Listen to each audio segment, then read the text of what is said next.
The Haunter of the Ring. As I entered John Carawan's study, I was too much engrossed in my own thoughts to notice at first the haggard appearance of his visitor, a big handsome young fellow well known to me.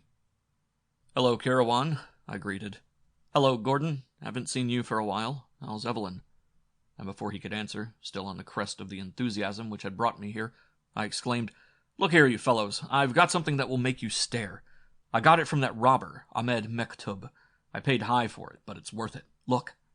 From under my coat I drew the jewel-hilted Afghan dagger, which had fascinated me as a collector of rare weapons.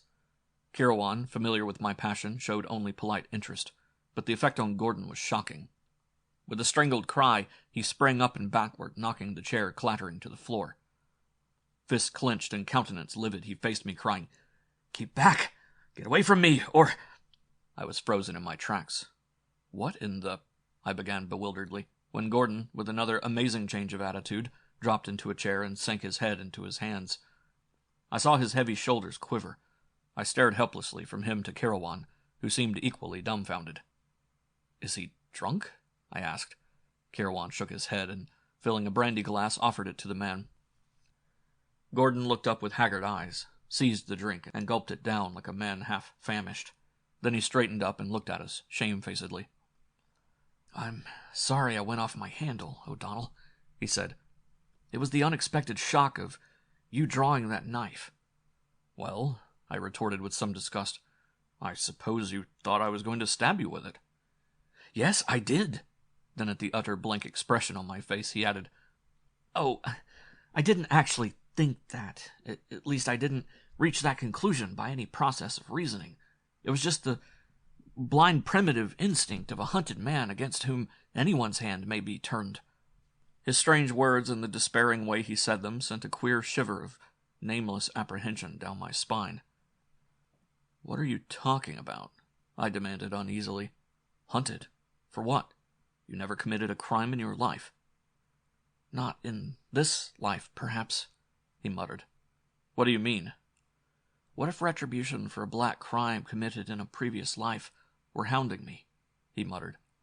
"That's nonsense," I snorted. "Oh, is it?" he exclaimed, stung. "Did you ever hear of my great-grandfather, Sir Richard Gordon of Argyll?" "Sure, but what's that got to do with—" "You've seen his portrait. Doesn't it resemble me?" "Well, yes," I admitted, "except that your expression is frank and wholesome, whereas his is crafty and cruel." "He murdered his wife," answered Gordon. "Suppose the theory of reincarnation were true. Why shouldn't a man suffer in one life for a crime committed in another?" "You mean you think you are the reincarnation of your great-grandfather? Of all the fantastic— Well, since he killed his wife, I suppose you'll be expecting Evelyn to murder you." This last was delivered in searing sarcasm, as I thought of the sweet, gentle girl Gordon had married. His answer stunned me. "My wife," he said slowly, "has tried to kill me 3 times in the past week." There was no reply to that. I glanced helplessly at John Carawan. He sat in his customary position, chin resting on his strong, slim hands. His white face was immobile, but his dark eyes gleamed with interest. In the silence I heard a clock ticking like a death watch. "Tell us the full story, Gordon," suggested Carawan, and his calm, even voice was like a knife that cut us strangling, relieving the unreal tension. "You know, we've been married less than a year," Gordon began, plunging into the tale as though he were bursting for utterance. His words stumbled and tripped over one another. "All couples have spats, of course, but we've never had any real quarrels. Evelyn is the best-natured girl in the world. The first thing out of the ordinary occurred about a week ago. We had driven up in the mountains, left the car, and were wandering around picking wildflowers. At last we came to a steep slope, some 30 feet in height, and Evelyn called my attention to the flowers which grew thickly at the foot. I was looking over the edge and wondering if I could climb down without tearing my clothes to ribbons, when I felt a violent shove from behind that toppled me over. If it had been a sheer cliff, I'd have broken my neck. As it was, I went tumbling down, rolling and sliding, and brought up at the bottom, scratched and bruised, with my garments in rags. I looked up and saw Evelyn staring down, apparently frightened half out of her wits. "Oh, Jim!" she cried. "Are you hurt? How came you to fall?" It was on the tip of my tongue to tell her that there was such a thing as carrying a joke too far, but these words checked me. I decided that she must have stumbled against me unintentionally and actually didn't know it was she who precipitated me down the slope. So I laughed it off and went home. She made a great fuss over me, insisted on swabbing my scratches with iodine, and lectured me for my carelessness. I hadn't the heart to tell her it was her fault. But 4 days later, the next thing happened. I was walking along our driveway when I saw her coming up it in the automobile. I stepped out on the grass to let her by, as there isn't any curb along the driveway. She was smiling as she approached me, and slowed down the car as if to speak to me. Then just before she reached me, a most horrible change came over her expression. Without warning, the car leaped at me like a living thing as she drove her foot down on the accelerator. Only a frantic leap backward saved me from being ground under the wheels. The car shot across the lawn and crashed into a tree. I ran to it and found Evelyn dazed and hysterical, but unhurt. She babbled of losing control of the machine. I carried her into the house and sent for Dr. Donnelly. He found nothing seriously wrong with her, and attributed her dazed condition to fright and shock. Within half an hour, she regained her normal senses, but she's refused to touch the wheel since. Strange to say, she seemed less frightened on her own account than on mine. She seemed vaguely to know that she had nearly run me down, and grew hysterical again when she spoke of it. Yet she seemed to take it for granted that I knew the machine had got out of her control. But I distinctly saw her wrench the wheel around, and I know she deliberately tried to hit me. Why? God alone knows. Still, I refused to let my mind follow the channel it was getting into. Evelyn had never given any evidence of any psychological weakness or nerves. She's always been a level-headed girl, wholesome and natural. But I began to think she was subject to crazy impulses. Most of us have felt the impulse to leap from tall buildings, and sometimes a person feels a blind, childish, and utterly reasonless urge to harm someone. We pick up a pistol, and the thought suddenly enters our mind how easy it would be to send our friend who sits smiling and unaware into eternity with a touch of the trigger. Of course we don't do it, but the impulse is there. So I thought perhaps some lack of mental discipline made Evelyn susceptible to these unguided impulses, and unable to control them. Nonsense, I broke in. I've known her since she was a baby. If she had any such trait, she's developed it since she married you. It was an unfortunate remark. Gordon caught it up with a despairing gleam in his eyes. That's just it. Since she married me. It's a curse, a black, ghastly curse, crawling like a serpent out of the past. I tell you, I was Richard Gordon, and she was Lady Elizabeth, his murdered wife. His voice sank to a blood-freezing whisper. I shuddered. It is an awful thing to look upon the ruin of a keen, clean brain, and such I was certain that I surveyed in James Gordon. Why or how, or by what grisly chance it had come about, I could not say, but I was certain the man was mad. You spoke of 3 attempts. It was John Kirwan's voice again, calm and stable amid the gathering webs of horror and unreality. Look here! Gordon lifted his arm, drew back the sleeve, and displayed a bandage, the cryptic significance of which was intolerable. I came into the bathroom this morning looking for my razor, he said. I found Evelyn just on the point of using my best shaving implement for some feminine purpose, cut out a pattern or something. Like many women, she can't seem to realize the difference between a razor and a butcher knife or a pair of shears. I was a bit irritated, and I said, Evelyn, how many times have I told you not to use my razors for such things? Bring it here. I'll give you my pocket knife. I'm sorry, Jim, she said. I didn't know it would hurt the razor. Here it is. She was advancing, holding the open razor toward me. I reached for it, then something warned me. It was the same look in her eyes, just as I had seen it the day she nearly ran over me. That was all that saved my life, for I instinctively threw up my hand just as she slashed at my throat with all her power. The blade gashed my arm, as you see, before I caught her wrist. For an instant she fought me like a wild thing. Her slender body was taut as steel beneath my hands. Then she went limp, and the look in her eyes was replaced by a strange, dazed expression. The razor slipped out of her fingers. I let go of her, and she stood swaying as if about to faint. I went to the lavatory. My wound was bleeding in a beastly fashion. And the next thing, I heard her cry out, and she was hovering over me. Jim, she cried, How did you cut yourself so terribly?" Gordon shook his head and sighed heavily. "I guess I was a bit out of my head. My self-control snapped. 'Don't keep up this pretense, Evelyn,' I said. 'God knows what's got into you, but you know as well as I that you've tried to kill me 3 times in the past week.' She recoiled as if I had struck her, catching at her breast and staring at me as if at a ghost. She didn't say a word, and just what I said I don't remember. But when I finished, I left her standing there, white and still as a marble statue. I got my arm bandaged at a drugstore and then came over here not knowing what else to do.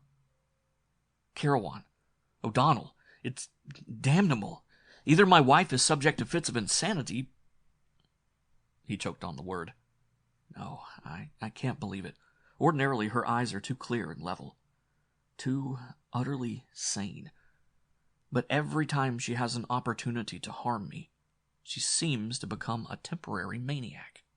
He beat his fists together in his impotence and agony. "But it isn't insanity. I used to work in a psychopathic ward, and I've seen every form of mental unbalance. My wife is not insane." "Then what—" I began, but he turned haggard eyes on me. "Only one alternative remains," he answered. "It is the old curse. From the days when I walked the earth with a heart as black as hell's darkest pits, and did evil in the sight of man and of God. She knows, in fleeting snatches of memory. People have seen before, have glimpsed forbidden things in momentary liftings of the veil which bars life from life. She was Elizabeth Douglas, the ill-fated bride of Richard Gordon, whom he murdered in jealous frenzy, and the vengeance is hers. I shall die by her hands, as it was meant to be.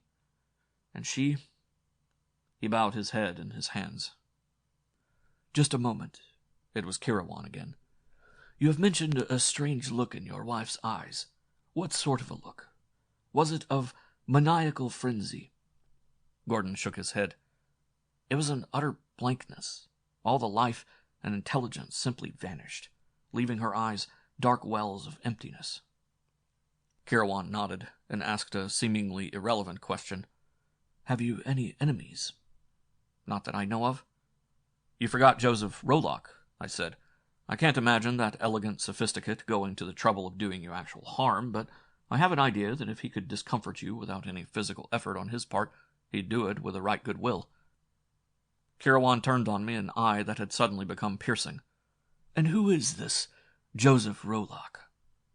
"A young exquisite who came into Evelyn's life and nearly rushed her off her feet for a while. But in the end she came back to her first love, Gordon here.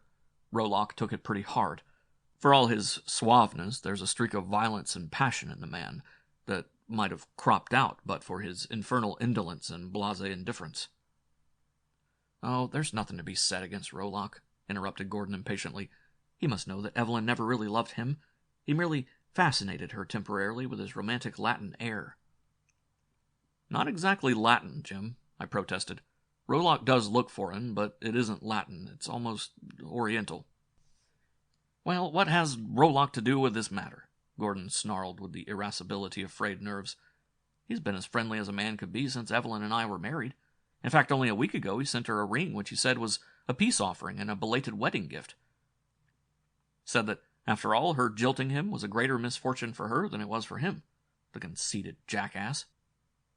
"A ring." Kirawan had suddenly come to life. It was as if something hard and steely had been sounded in him. "What sort of a ring?" "Oh, a fantastic thing, copper, made like a scaly snake coil 3 times, with its tail in its mouth and yellow jewels for eyes. I gather he picked it up somewhere in Hungary." "He has traveled a great deal in Hungary?" Gordon looked surprised at this questioning, but answered, "Why, apparently the man's traveled everywhere. I put him down as the pampered son of a millionaire. He never did any work, so far as I know." "He's a great student," I put in. "I've been up to his apartment several times, and I never saw such a collection of books." Gordon leaped to his feet with an oath. "Are we all crazy?" he cried. "I came up here hoping to get some help, and you fellows fall to talking of Joseph Rolock. I'll go to Dr. Donnelly." "Wait!" Kirawan stretched out a detaining hand. "If you don't mind, we'll go over to your house. I'd like to talk to your wife." Gordon dumbly acquiesced. Harried and haunted by grisly forebodings, he knew not which way to turn, and welcomed anything that promised aid. We drove over in his car, and scarcely a word was spoken on the way. Gordon was sunk in moody ruminations, and Carawan had withdrawn himself into some strange, aloof domain of thought beyond my ken. He sat like a statue, his dark, vital eyes staring into space, not blankly, but as one who looks with understanding into some far realm. Though I counted the man as my best friend, I knew but little of his past. He had come into my life as abruptly and unannounced as Joseph Rolock had come into the life of Evelyn Ash. I had met him at the Wanderers Club, which is composed of the drift of the world, travelers, eccentrics, and all manner of men whose paths lie outside the beaten tracks of life. I had been attracted to him, and intrigued by his strange powers and deep knowledge. I vaguely knew that he was the black sheep younger son of a titled Irish family, and that he had walked many strange ways. Gordon's mention of Hungary struck a chord in my memory. One phase of his life Carawan had once let drop fragmentarily. I only knew that he had once suffered a bitter grief and a savage wrong, and that it had been in Hungary, but the nature of the episode I did not know. At Gordon's house, Evelyn met us calmly, showing inner agitation only by the over-restraint of her manner. I saw the beseeching look she stole at her husband.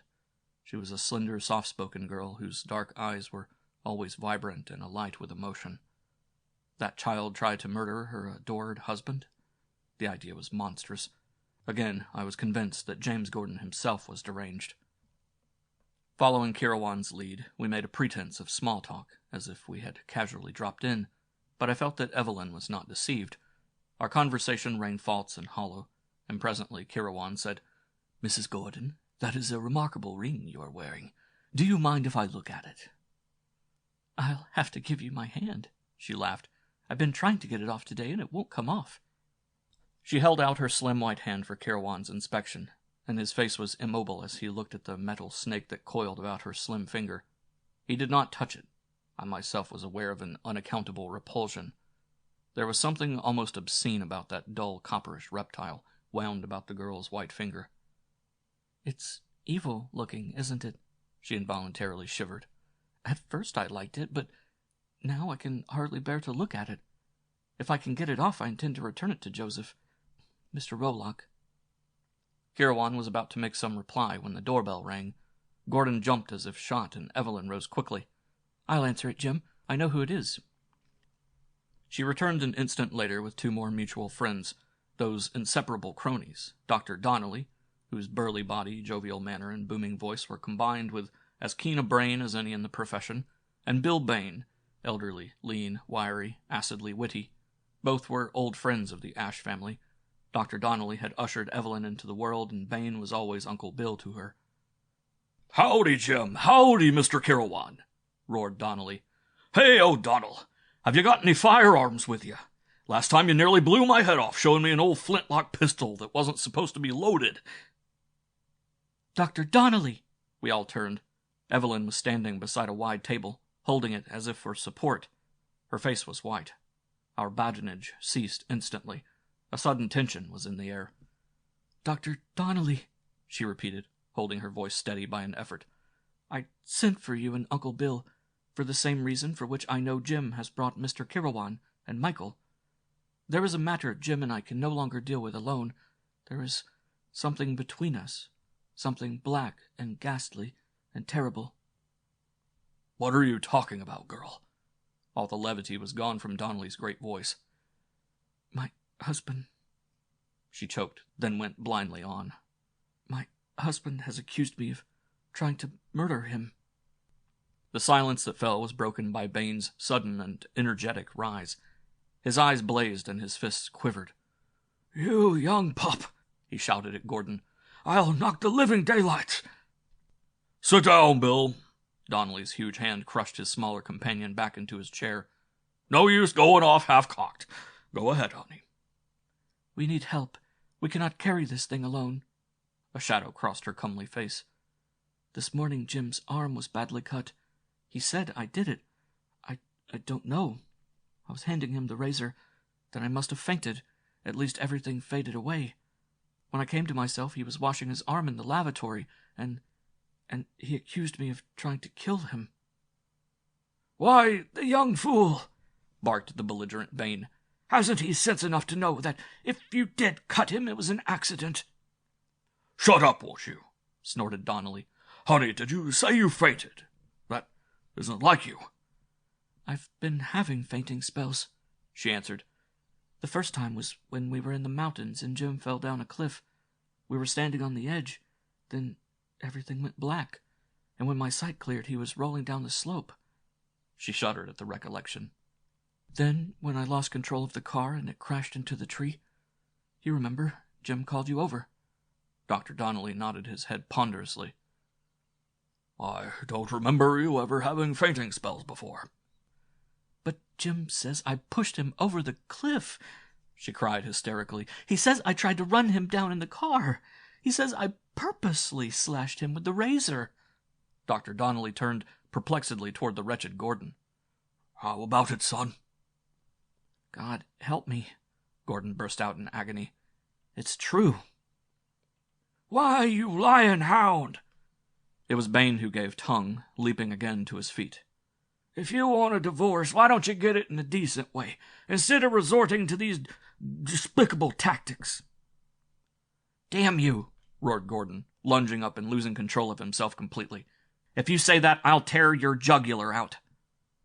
Evelyn screamed. Donnelly grabbed Bane ponderously and banged him back into his chair with no overtly gentle touch, and Kirawan laid a hand lightly on Gordon's shoulder. The man seemed to crumple into himself. He sank back into his chair and held out his hands gropingly toward his wife. "Evelyn," he said, his voice thick with laboring emotion, "you know I love you. I feel like a dog, but God help me, it's true. If we go on this way, I'll be a dead man, and you—" "Don't say it!" she screamed. "I know you wouldn't lie to me, Jim. If you say I tried to kill you, I know I did. But I swear, Jim, I didn't do it consciously. Oh, I must be going mad. That's why my dreams have been so wild and terrifying lately." "Of what have you dreamed, Mrs. Gordon?" asked Kirawan gently. She pressed her hands to her temples and stared dully at him, as if only half comprehending. "A black thing," she muttered. "A horrible, faceless, black thing that mows and mumbles and paws over me with apish hands. I dream of it every night, and in the daytime I try to kill the only man I ever loved. I'm going mad. Maybe I'm already crazy and don't know it." "Calm yourself, honey." To Dr. Donnelly, with all his science, it was only another case of feminine hysteria. His matter-of-fact voice seemed to soothe her, and she sighed and drew a weary hand through her damp locks. "We'll talk this all over, and everything's going to be okay," he said, drawing a thick cigar from his vest pocket. "Give me a match, honey." She began mechanically to feel about the table, and just as mechanically Gordon said, "There are matches in the drawer, Evelyn." She opened the drawer and began groping in it when suddenly, as if struck by recollection and intuition, Gordon sprang up white-faced and shouted, No, don't open that drawer, don't!" Even as he voiced that urgent cry, she stiffened, as if at the feel of something in the drawer. Her change of expression held us all frozen, even Kirwan. The vital intelligence vanished from her eyes like a blown-out flame, and into them came the look Gordon had described as blank. The term was descriptive. Her beautiful eyes were dark wells of emptiness, as if the soul had been withdrawn from behind them. Her hand came out of the drawer holding a pistol, and she fired point-blank. Gordon reeled with a groan and went down, blood starting from his head. For a flashing instant she looked down stupidly at the smoking gun in her hand, like one suddenly waking from a nightmare. Then her wild scream of agony smote our ears. "Oh, God, I've killed him! Jim!"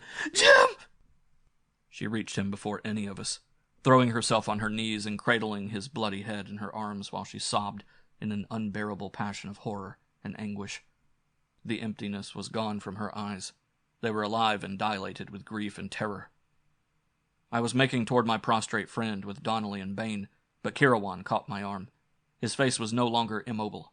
His eyes glittered with controlled savagery. "Leave him to them," he snarled. "We are hunters, not healers. Lead me to the house of Joseph Rolock." I did not question him. We drove there in Gordon's car. I had the wheel, and something about the grim face of my companion caused me to hurl the machine recklessly through the traffic. I had the sensation of being part of a tragic drama, which was hurtling with headlong speed toward a terrible climax. I wrenched the car to a grinding halt at the curb before the building, where Rollock lived in a bizarre apartment high above the city. The very elevator that shot us skyward seemed imbued with something of Kirawan's driving urge for haste.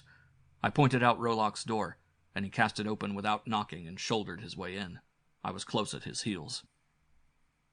Rollock, in a dressing gown of Chinese silk worked with dragons, was lounging on a divan, puffing quickly at a cigarette. He sat up, overturning a wine glass which stood with a half-filled bottle at his elbow. Before Kirawan could speak, I burst out with our news. "James Gordon has been shot!" He sprang to his feet. "Shot? When? When did she kill him?" "She?" I glared in bewilderment. "How did you know?" With a steely hand, Kirawan thrust me aside, and as the men faced each other, I saw recognition flare up in Rollock's face. They made a contrast. Kirawan, tall, pale, with some white-hot passion. Rollock, slim, darkly handsome, with the Saracenic arch of his slim brows above his black eyes. I realized that whatever else occurred, it lay between those two men. They were not strangers. I could sense like a tangible thing the hate that lay between them.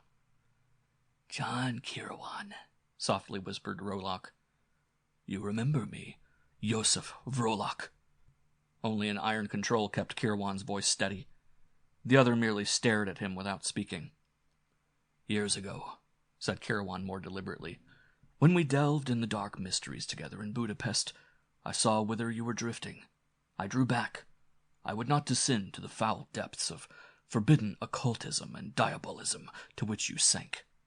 And because I would not, you despised me, and you robbed me of the only woman I ever loved. You turned her against me by means of your vile arts, and then you degraded and debauched her, sank her into your own foul slime. I have killed you with my hands then, Yosef Vorolak, vampire by nature as well as by name that you are, but your arts protected you from physical vengeance. But you have trapped yourself at last." Kirawan's voice rose in fierce exultation. All his cultured restraint had been swept away from him, leaving a primitive, elemental man, raging and gloating over a hated foe. "You sought the destruction of James Gordon and his wife because she unwittingly escaped your snare. You—" Rollock shrugged his shoulders and laughed. "You are mad. I have not seen the Gordons for weeks. Why blame me for their family troubles?" Kirawan snarled. "Liar as always. What did you say just now when O'Donnell told you Gordon had been shot? When did she kill him? You were expecting to hear that the girl had killed her husband. Your psychic powers had told you that a climax was close at hand. You were nervously awaiting news of the success of your devilish scheme. But I did not need a slip of your tongue to recognize your handiwork. I knew as soon as I saw the ring on Evelyn Gordon's finger. The ring she could not remove, the ancient and accursed ring of Thoth Amon, handed down by foul cults of sorcerers since the days of forgotten Stygia. I knew that ring was yours, and I knew by what ghastly rights you came to possess it. And I knew its power. Once she put it on her finger, in her innocence and ignorance, she was in your power. By your black magic you summoned the black elemental spirit, the haunter of the ring, out of the gulfs of night and the ages. Here in your accursed chamber you performed unspeakable rituals to drive Evelyn Gordon's soul from her body, and to cause that body to be possessed by that godless sprite from outside the human universe. She was too clean and wholesome, her love for her husband too strong, for the fiend to gain complete and permanent possession of her body. Only for brief instants could it drive her own spirit into the void and animate her form. But that was enough for your purpose. But you have brought ruin upon yourself by your vengeance." Kirawan's voice rose to a feline screech. "What was the price demanded by the fiend you drew from the pits? Ha! You blench! Joseph Rollock is not the only man to have learned forbidden secrets. After I left Hungary, a broken man, I took up again the study of the black arts, to trap you, you cringing serpent. I explored the ruins of Zimbabwe, the lost mountains of Inner Mongolia, and the forgotten jungle islands of the southern seas. I learned what sickened my soul so that I forswore occultism forever. But I learned of the black spirit that deals death by the hand of a beloved one. and is controlled by a master of magic. But Joseph Vrolak, you are not an adept. You have not the power to control the fiend you have invoked, and you have sold your soul." The Hungarian tore at his collar as if it were a strangling noose. His face had changed, as if a mask had dropped away. He looked much older. "You lie!" he panted. "I did not promise him my soul!" "I do not lie!" Kirwan's shriek was shocking in its wild exultation. "I know the price a man must pay for calling forth the nameless shape that roams the gulfs of darkness. Look, there in the corner behind you, a nameless, sightless thing is laughing, is mocking you. It has fulfilled its bargain, and it has come for you, Joseph Vrolak." "No!" shrieked Vrolak, tearing his limp collar away from his sweating throat. His composure had crumpled, and his demoralization was sickening to see. "I tell you, it was not my soul. I promised it a soul, but not my soul. He must take the soul of the girl, or of James Gordon." "Fool!" roared Kirwan. "Do you think he could take the souls of innocents, that he would not know they were beyond his reach? The girl and the youth he could kill. Their souls were not his to take, or yours to give. But your black soul is not beyond his reach, and he will have his wage. Look, he is materializing behind you. He is growing out of thin air." Was it the hypnosis inspired by Kirwan's burning words that caused me to shudder and grow cold? To feel an icy chill that was not of earth pervade the room? Was it a trickle of light and shadow that seemed to produce the effect of a black anthropomorphic shadow on the wall behind the Hungarian? No, by heaven. It grew. It swelled. Vrolak had not turned. He stared at Kirwan with eyes starting from his head, hair standing stiffly on his scalp, sweat dripping from his livid face. Kirwan's cry started shudders down my spine. "Look behind you, fool! I see him! He has come! He is here! His grisly mouth gapes in awful laughter. His misshapen paws reach for you." And then at last Vrolak wheeled, with an awful shriek, throwing his arms above his head in a gesture of wild despair. And for one brain-shattering instant he was blotted out by a great black shadow. Kirwan grasped my arm, and we fled from that accursed chamber, blind with horror.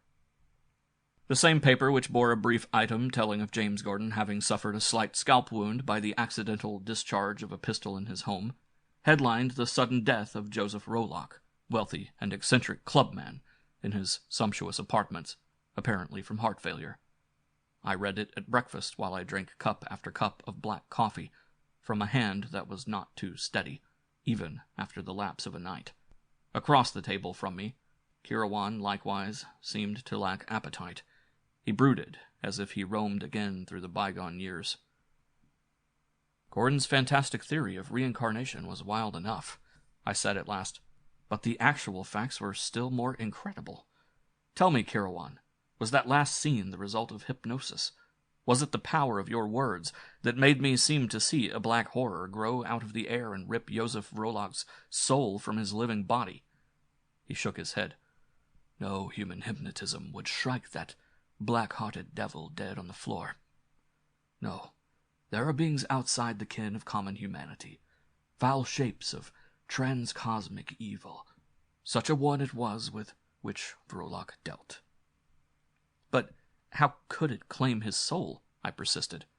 "If indeed such an awful bargain had been struck, it had not fulfilled its part, for James Gordon was not dead, but merely knocked senseless."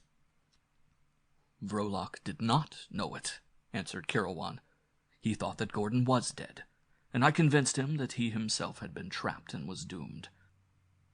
In his demoralization he fell easy prey to the thing he had called forth. It, of course, was always watching for a moment of weakness on his part. The powers of darkness never deal fairly with human beings. He who traffics with them is always cheated in the end." "It's a mad nightmare," I muttered. "But it seems to me, then, that you, as much as anything else, brought about Vrolak's death." "It is gratifying to think so," Kirwan answered. "Evelyn Gordon is safe now, and it is a small repayment for what he did to another girl years ago, and in a far country.